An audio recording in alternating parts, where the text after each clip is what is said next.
pengambilan sebagai berikut. 1. Perlakuan pada balon bagian bawah. Jika ditarik, maka perubahan yang terjadi pada balon dalam botol yaitu menggelembung. 2. Perlakuan pada balon bagian bawah. Jika dikembalikan pada keadaan semula, maka perubahan yang terjadi pada balon dalam botol yaitu mengempis. Nah, sekarang saya akan menjelaskan model bagian paru-paru yang telah dibuat. Nah, yang pertama adalah lubang selang plastik dapat disamakan dengan batang tenggorokan. Dan selanjutnya yaitu selang plastik yang ke bawah dapat disamakan dengan rongga dada. Balon A dan balon B yang berwarna hijau dapat disamakan dengan paru-paru. Dan balon C yang berwarna pink dapat disamakan dengan diafragma. Apa yang terjadi pada kedua balon kecil setelah kalian menghembuskan nafas melalui sedotan? Yaitu balon kecil yang ada di dalam aqua menggelembung. Apa yang terjadi bila balon bagian bawah ditarik ke bawah?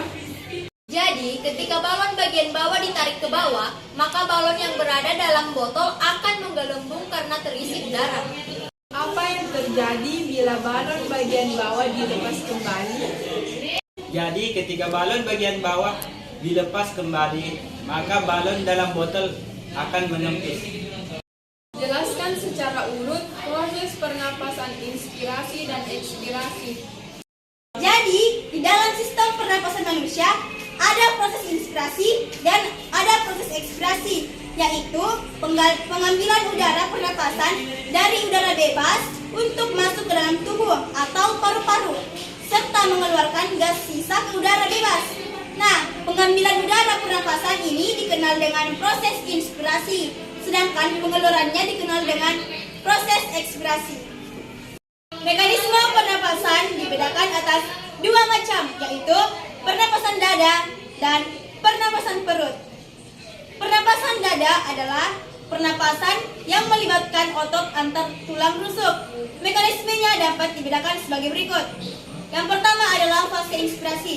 Fase ini berupa berkontraksinya otot antar tulang rusuk sehingga rongga dada membesar. Akibatnya, tekanan dalam rongga dada menjadi lebih kecil daripada tekanan di luar, sehingga udara yang kaya oksigen akan masuk.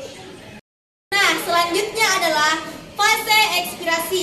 Fase ini merupakan fase relaksasi atau kembalinya otot antara tulang rusuk ke posisi semula, yang diikuti oleh turunnya tulang rusuk sehingga rongga dada menjadi kecil.